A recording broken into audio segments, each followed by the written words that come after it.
સત્તા તત્વોને જાણે કાયદાનો કોઈ ડર જ રહ્યો નથી। તંત્ર દ્વારા આપવામાં આવતી કોઈ પણ સેવાને જરૂરિયાત વગર હેરાન કરવી એ ગુનો છે, પરંતુ જસદણના એક દારૂડિયાને તો જાણે કે ઇમરજન્સી સેવા રમત હોય તેવું લાગી રહ્યું છે, કારણ કે આ દારૂડિયો વારંવાર સિવિલ હોસ્પિટલ તંત્રને હેરાન કરી રહ્યો છે।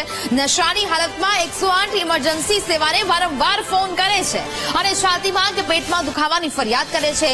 વિશાલ જોગરાજીયા નામનો આ વ્યક્તિ છેલ્લા 5 વર્ષથી આવી રીતે ફોન કરી રહ્યો છે, જેની વિરુદ્ધ તંત્ર દ્વારા ગાંધીનગર સ્થિત ઇમરજન્સી સેવા 108માં ફરિયાદ પણ કરવામાં આવી છે।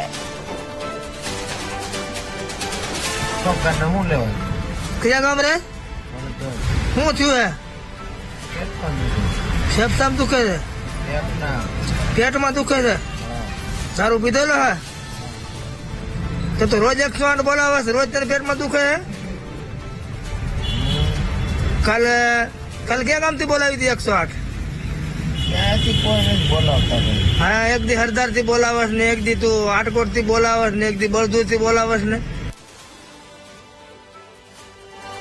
સંવાદદાતા કાળુ ફોન લાઈન પર જોડાયા છે। કાળુ, જસદણના એક દારૂડિયો જાણે કે ઇમરજન્સી સેવાની રમત સમજી રહ્યો હોય તે પ્રકારે વારંવાર આ હોસ્પિટલને અને તંત્રને હેરાન કરી રહ્યો છે। 5 વર્ષથી ત્યાં કારસ્તાન કરી રહ્યો છે, શું વિગતો મળી રહી છે હાલ?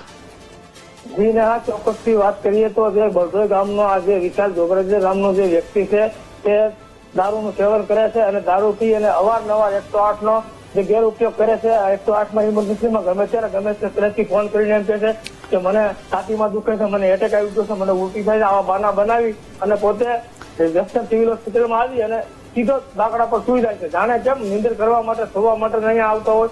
આજે 108 ની ટીમ અને સરકારી જે હોસ્પિટલ ટીમ છે તેની પાસેથી વિગત જાણવા મળી હતી કે આજે વિશાલ જોગરાજીયા છેલ્લા 5 વર્ષથી આજે 108 ને આવી રીતના હેરાન પરેશાન કરે છે।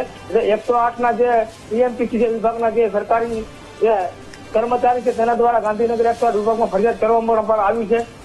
જી બિલકુલ કાળુ, જાણકારી બદલ આપનો આભાર।